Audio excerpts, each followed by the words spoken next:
పాత్రికేయ మిత్రులందరికీ కూడా నా హృదయపూర్వక నమస్కారాలు తెలియజేసుకుంటూ, గడిచిన కొన్ని రోజుల క్రితం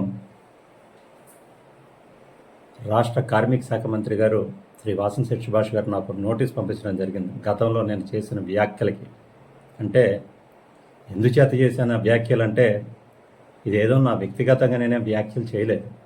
గతంలో ఏవైతే ఆయన ఎన్నికల అఫిడవిట్లో ఆయన సమర్పించిన ఎన్నికల అఫిడవిట్లో తనకు సంబంధించిన ఏవైతే కేసుల వివరాలు ఉన్నాయో ఆ వివరాలకు సంబంధించి నేను కొన్ని వ్యాఖ్యలు చేస్తే ఆ వ్యాఖ్యలకు సంబంధించి కొన్ని నోటీసు నన్ను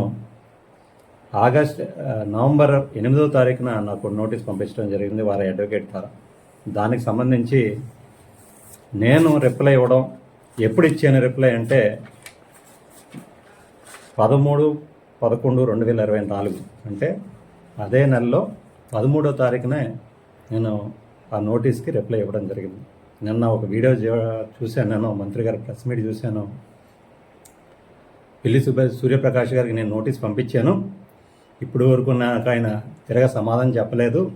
సో అర్థం లేని ఆరోపణ అయితే మీ కేసుల వివరాలు ఉన్నాయో దానికి సంబంధించిన వివరాలు మాత్రమే ఆ రోజు మేము ఆ ప్రెస్ మీట్లో మేము వినిపించడం జరిగింది. అదే కాకుండా మీరు మాట్లాడితే అనేక ప్రెస్ మీట్లు చూస్తూ ఉన్నాం, అవగాహన లేని రాహిత్యం, అవగాహన లేని రాజకీయాలు చేస్తూ ఉంటున్నారని చెప్పి. అవగాహన ఎవరికుందో, మీకుందో మాకుందో, దాదాపు 4 నెలలు 5 నెలలు పరిపాలన చేస్తూ ఉన్నారు మీరు మంత్రిగా ఈ నియోజకవర్గంలో గెలిచి.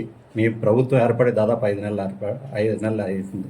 ఈ 5 నెలల కాలంలో ఒక్కసారి మీరు గమనించుకుంటే ఈ నియోజకవర్గంలో మీ సొంత కార్యకర్తలను కూడా మీరు గుర్తుపట్టలేని పరిస్థితి, మీ దిగజారిపోయారంటే అవగాహన మీకుందా నాకుందా అనేది మీ అందరూ కూడా, ప్రజలందరూ కూడా గుర్తుపెట్టుకోవాలని సందర్భంగా మనం చేసుకుంటున్నాం.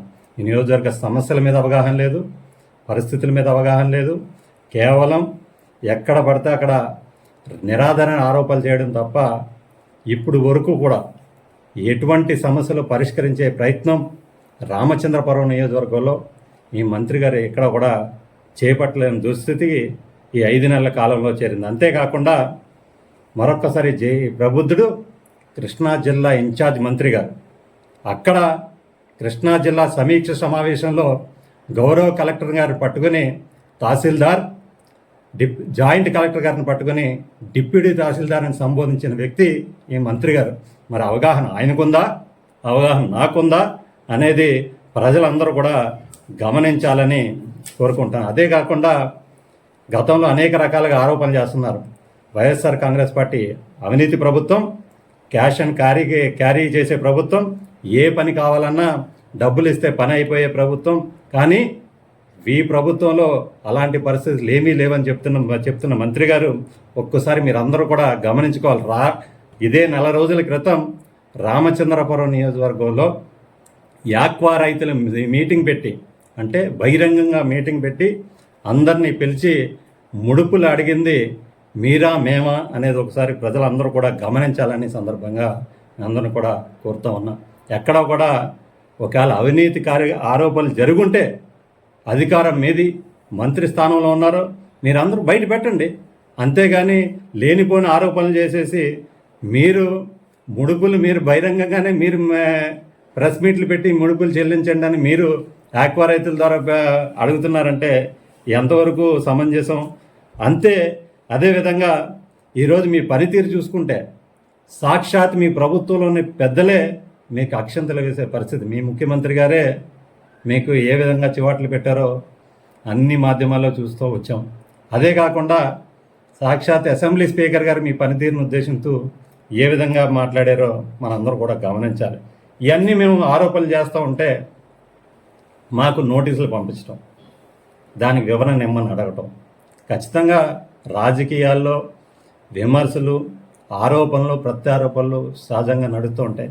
కాకపోతే దాని ఆరోపణల్ని ఖండించుకోవాల్సిన బాధ్యత మీపై ఉంది. నాపై ఎంతవరకు ఉందో అంతే విధంగా ఖండించుకోవాల్సిన బాధ్యత ఒక మంత్రి స్థానంలో మీపై ఉంది. ఖచ్చితంగా ఇలాంటి నోటీసులు 100 కాదు 1000 పంపినా సరిగ్గా వైఎస్ఆర్ కాంగ్రెస్ పార్టీ ధీటైన జవాబిస్తుంది. ఎప్పటికప్పుడు ఖచ్చితంగా ప్రజా సమస్యలు లేవనెత్తుతూ ఉంటాం, మిమ్మల్ని ప్రజల మధ్యలో ఉండి ఎండగడతానే ఉంటాం. వైఎస్ఆర్ కాంగ్రెస్ పార్టీ ఎప్పుడు కూడా ప్రజల పక్షాన్ని నిలబడుతుందని ఈ సందర్భంగా మరొకసారి మీకు గుర్తు చేస్తాం. Thank you.